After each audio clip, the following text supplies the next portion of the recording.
Hello my dear students, स्वागत है तमारू सरस्वती गणित मथक पर। આપણે જોઈ રહ્યા છે ચેપ્ટર નંબર 14 સંભાવના પ્રોબેબિલિટી। આગળના વિડીયોઝમાં આપણે 14.1 સ્વાધ્યાયના 1 થી 13 પ્રશ્નોનું સોલ્યુશન કરી ગયા। હવે જોઈએ આપણે આગળના પ્રશ્નો। તો સ્વાધ્યાય 14.1 નો પ્રશ્ન નંબર 14। સરખી રીતે ચીપેલા 52 પત્તાની ઠોકડીમાંથી એક પત્તું કાઢવામાં આવે છે। તો નંબર 1 લાલ રંગનો રાજા, નંબર 2 મુખ મુદ્રાવાળું પત્તું, નંબર 3 લાલ રંગનું મુખ મુદ્રાવાળું પત્તું, નંબર 4 લાલનો ગુલામ, નંબર 5 કાળીનું પત્તું, નંબર 6 ચોકટની રાણી મળવાની સંભાવના શોધો। જો 6 પ્રશ્ન આપેલા છે 14મા પ્રશ્નના પેટા પ્રશ્નો। તો આપણે દરેક પ્રશ્નો એકદમ સરળ છે। આપણે 1 બાય 1 જોઈએ। પહેલાં આપણે કુલ પરિણામ લખી દેવાના। 52 પત્તાની ઠોકડી છે એટલે કુલ પરિણામની સંખ્યા બરાબર 52। હવે નંબર 1 છે લાલ રંગનો રાજા। એક પત્તો આપણે કાઢવાનો છે। તો ઘટના ધારી લઈએ। ધારો કે ઘટના એ લાલ રંગનો રાજા મળે છે, એટલે કે કાઢવામાં આવેલું પત્તું લાલ રંગનો રાજા હોય। હવે બીજી લાઈન લખવાની, ઠોકડીમાં લાલ રંગના 2 રાજા હોય છે। જો લાલનો રાજા અને લાલ રંગના રાજા બંને વસ્તુ અલગ છે। લાલ રંગમાં લાલ અને ચકટ બંને પત્તા આવી જાય, એટલે લાલનો પણ રાજા અને ચકટનો પણ રાજા, બંને લાલ રંગના રાજા, એટલે 2।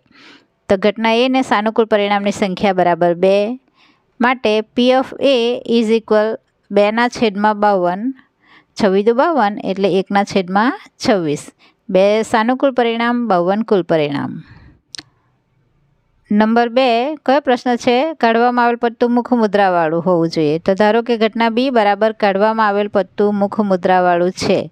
હવે ઠોકડીમાં મુખ મુદ્રાવાળા પત્તા 12 હોય છે, માટે ઘટના બીને સાનુકૂળ પરિણામ બરાબર 12। કયા કયા 12 પત્તા હોય? 4 રાજા હોય, 4 રાણી હોય ને 4 ગુલામ હોય। આ બધા ફેસવાળા પત્તા છે। બીજા 1 થી 10 સુધી એ આંકડા જે નંબર હોય લખેલા, અને રાજા રાણી અને ગુલામ એમાં ફેસ હોય, એટલે ટોટલ 12।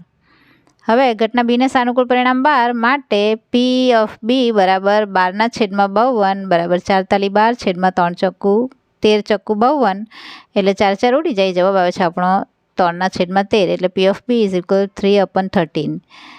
હવે નંબર 3 છે કે પત્તું લાલ રંગનું મુખ મુદ્રાવાળું પત્તું હોય। ધારો કે ઘટના સી બરાબર લાલ રંગનું મુખ મુદ્રાવાળું પત્તું મળે છે। હવે લાલ રંગના મુખ મુદ્રાવાળા પત્તા 6 હોય છે। જો લાલ રંગના ઉપર પણ આપણને લાલ રંગના રાજા નો પ્રશ્ન હતો, તો અહીંયા લાલ રંગના મુખ મુદ્રાવાળા પત્તા। હવે લાલ રંગમાં લાલ અને ચકટ આવે, 3 લાલમાં આવે અને 3 ચકટમાં, એટલે કુલ 6 પત્તા, 3 લાલ 3 ચકટ, માટે ઘટના સી ને સાનુકૂળ પરિણામની સંખ્યા બરાબર 6 માટે P of C is equal 6/52 is equal 6ના હવે પાડીએ 3 દુ 6 અને 52ના 26 દુ 52, 2 ઉડી જાય, 3/26। લાલ રંગ અને લાલ, કાળો રંગ અને કાળીનું આ બંને વસ્તુ અલગ છે, અને બાળકો મારા કરતાં તમને એ વસ્તુ વધારે જ ખ્યાલ હોય।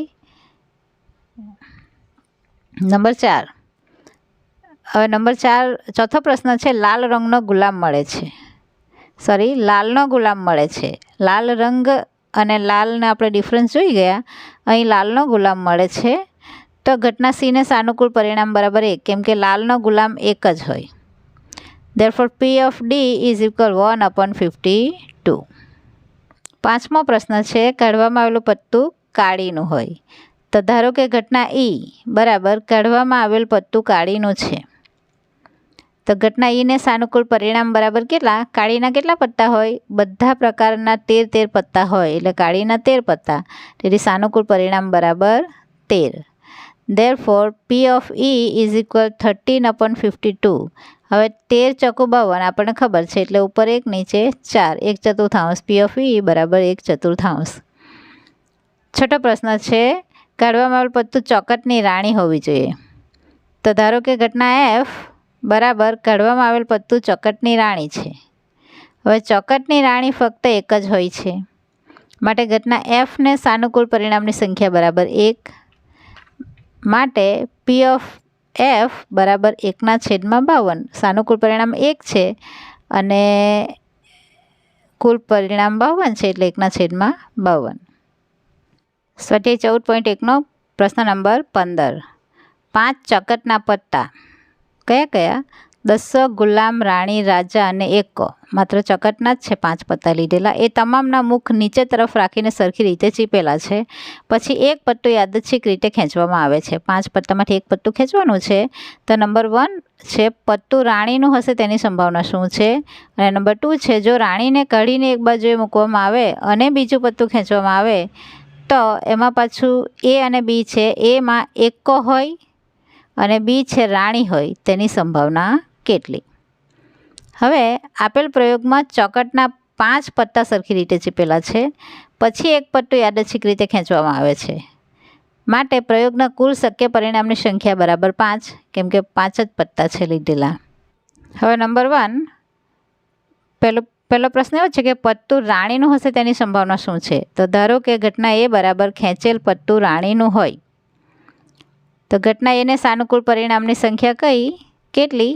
1, કેમ કે રાણીનું એક જ પત્તું છે. 10 ગુલામ, રાણી, રાજાને એકો એમ 5 પત્તા લીધા છે, તેમાંથી એક પત્તું છે એટલે સાનુકૂળ પરિણામની સંખ્યા 1, કારણ કે રાણીનું એક જ પત્તું છે. માટે P of A બરાબર 1/5. સાનુકૂળ પરિણામ 1 અને કુલ પરિણામ 5. હવે નંબર 2 છે જો રાણીને કાઢીને એક બાજુ મૂકવામાં આવે તો 4 પત્તા બાકી રહે. 5 પત્તામાંથી રાણીનું પત્તું આપણે ખેંચી લીધું, હવે એને કાઢીને બાજુએ મૂકી દીધું છે તો બાકી કેટલા પત્તા રહે? 4, એટલે કુલ પરિણામની સંખ્યા બરાબર 4. હવે એમાંથી એ છે ધારો કે ઘટના બી બરાબર ખેંચેલ પત્તું એકો હોય, કેમ કે એમાં એ આપણો પ્રશ્ન છે કે ખેંચેલું પત્તું એકો હોય તેની સંભાવના કેટલી? તો ઘટના બી ધારી લીધી ખેંચેલ પત્તું એકો હોય. ઘટના બીને સાનુકૂળ પરિણામની સંખ્યા બરાબર 1, કેમ કે એકો એક જ છે. પ્રયોગના 4 પત્તામાં એકો ફક્ત એક જ છે. માટે P of B બરાબર 1/4. એકદમ સિમ્પલ ને સરળ વસ્તુ છે, ઇઝી વસ્તુ છે. એ પછી બી, તો બીમાં આપણને કોની સંભાવના માંગેલી છે? રાણી હોય તેની સંભાવના કેટલી? તો ધારો કે ઘટના સી બરાબર ખેંચેલ પત્તું રાણીનું હોય. હવે ઘટના સીને સાનુકૂળ પરિણામની સંખ્યા બરાબર કેટલી? 0, કારણ પ્રયોગના 4 પત્તામાં રાણી છે જ નહીં. આપણી પાસે પહેલાં 5 પત્તા હતા, તેમાંથી રાણી કાઢી લીધી ને ત્યાર પછી આપની સંભાવના આપણને માંગેલી છે, તો પછી એમાં રાણી છે જ નથી, તો રાણીના હોવાના પરિણામ 0. માટે P of C બરાબર 0/4 બરાબર 0. આ છે અશક્ય ઘટના. સ્વાધ્યાય 14.1નો પ્રશ્ન નંબર 16. ખામીવાળી 12 પેન આકસ્મિક રીતે 132 સારી પેનની સાથે ભળી ગઈ છે. એવું શક્ય નથી કે કેવળ પેનને જોઈને જ કહી શકાય કે પેન ખામીયુક્ત છે કે નહીં. આ પેનના જથ્થામાંથી એક પેન યાદચ્છિક રીતે કાઢવામાં આવે છે. કાઢવામાં આવેલ પેન ખામી રહિત છે તેની સંભાવના શોધો.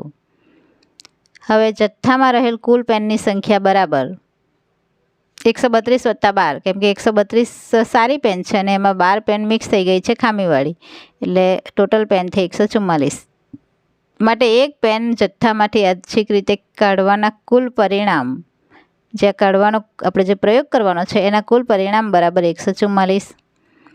હવે ધારો કે ઘટના એ બરાબર કાઢવામાં આવેલ પેન ખામી રહિત છે, કેમ કે ખામી રહિત છે તેની સંભાવના આપણને માંગેલી છે.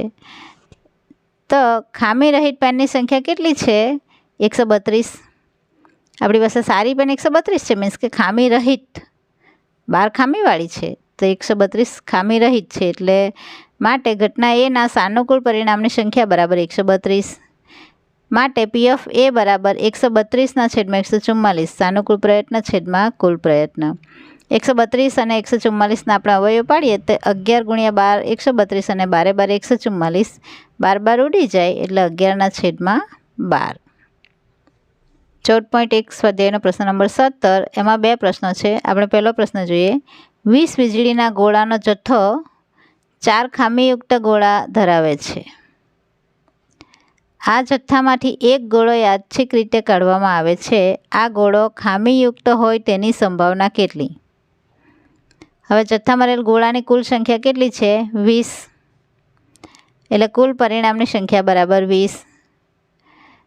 હવે જથ્થો 4 ખામીયુક્ત ગોળા ધરાવે છે અને એક ગોળો કાઢવાનો છે, તો ગોળો ખામીયુક્ત હોય તેની સંભાવના કેટલી? તો આપણે ધારો કે ઘટના એ બરાબર કાઢવામાં આવેલ ગોળો ખામીયુક્ત છે. ખામીયુક્ત ગોળા જથ્થામાં કેટલા છે? 4 છે. આપણે 4 આપેલા છે, માટે ઘટના એને સાનુકૂળ પરિણામની સંખ્યા બરાબર 4. માટે P of A બરાબર 4/20. સાનુકૂળ પરિણામ 4 અને કુલ પરિણામ 20. 4 × 5 = 20 એટલે 1/5. એટલે કે ગોળો કાઢેલો ગોળો ખામીયુક્ત હોય તેની સંભાવના છે 1/5 ખામીવાળો ગોળો. બીજો પ્રશ્ન છે, ધારો કે 1માં કાઢવામાં આવેલ ગોળો, એટલે આપણે આગળ જે ગોળો કાઢીએ 1 પહેલા પ્રયોગમાં, તે ખામીયુક્ત નથી.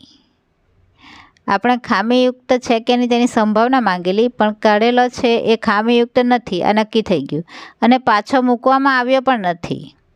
બાકીના ગોળામાંથી એક ગોળો યાદચ્છિક રીતે કાઢવામાં આવે છે. આ ગોળો ખામીયુક્ત ન હોય તેની સંભાવના કેટલી? તો આપણે જોઈએ. હવે જથ્થામાં ખામી રહિત ગોળા બરાબર 16 - 1 એટલે 15. 20 ગોળામાંથી 16 ગોળા આપણી પાસે ખામી રહિત હતા, 4 ખામીવાળા હતા. તેમાંથી એક ગોળો જે આપણે કાઢ્યો એ ખામી રહિત છે. એક ગોળો જે આપણે કાઢેલો છે એ ખામીયુક્ત નથી એમ કીધું છે, એટલે કે ખામી વગરનો છે. એટલે ટોટલ 16 ગોળામાંથી એક ગોળો આપણે કાઢી લીધો, એટલે હવે જથ્થામાં કેટલા ગોળા રહી ગયા? ખામી રહિત 15 અને 4 ખામીયુક્ત ગોળા. એટલે કુલ પરિણામની સંખ્યા બરાબર કેટલી થવાની? 15 + 4. આ 15 ખામી રહિત અને 4 ખામીવાળા, તો ટોટલ 19 ગોળા. એટલે કુલ પરિણામની સંખ્યા બરાબર 19. હવે માંગેલું શું છે કે આ ગોળો ખામીયુક્ત ન હોય તેની સંભાવના. જે 19 ગોળા રહ્યા તેમાંથી આપણે એક ગોળો ફરીથી કાઢવાનો પ્રયોગ કરવાનો છે, તો એ ખામીયુક્ત ન હોય તેની સંભાવના. એટલે ઘટના B બરાબર કાઢેલો ગોળો ખામીયુક્ત નથી, એટલે કે ખામી રહિત છે, ખામી વગરનો છે, એટલે કે સારો છે. તો ઘટના B ને સાનુકૂળ પરિણામની સંખ્યા બરાબર 15, કેમ કે 15 એ ખામી રહિત ગોળા છે, ખામીયુક્ત નથી, કારણ કે ખામી રહિત ગોળા 15 છે. માટે P of B બરાબર 15/19, એટલે કે ગોળો ખામી રહિત હોવાની સંભાવના, એટલે કે ખામીયુક્ત ન હોય તેની સંભાવના 15/19. 15 સાનુકૂળ પરિણામ, 19 કુલ પરિણામ. તો આજે આપણે 14, 15, 16, 17 4 પ્રશ્નોનું સોલ્યુશન જોયું. હવે આગળના વિડીયોમાં આપણે આગળના બાકી પ્રશ્નોનું સોલ્યુશન જોઈશું. ત્યાં સુધી આવજો વિદ્યાર્થી મિત્રો. જય માં સરસ્વતી. Thanks for watching.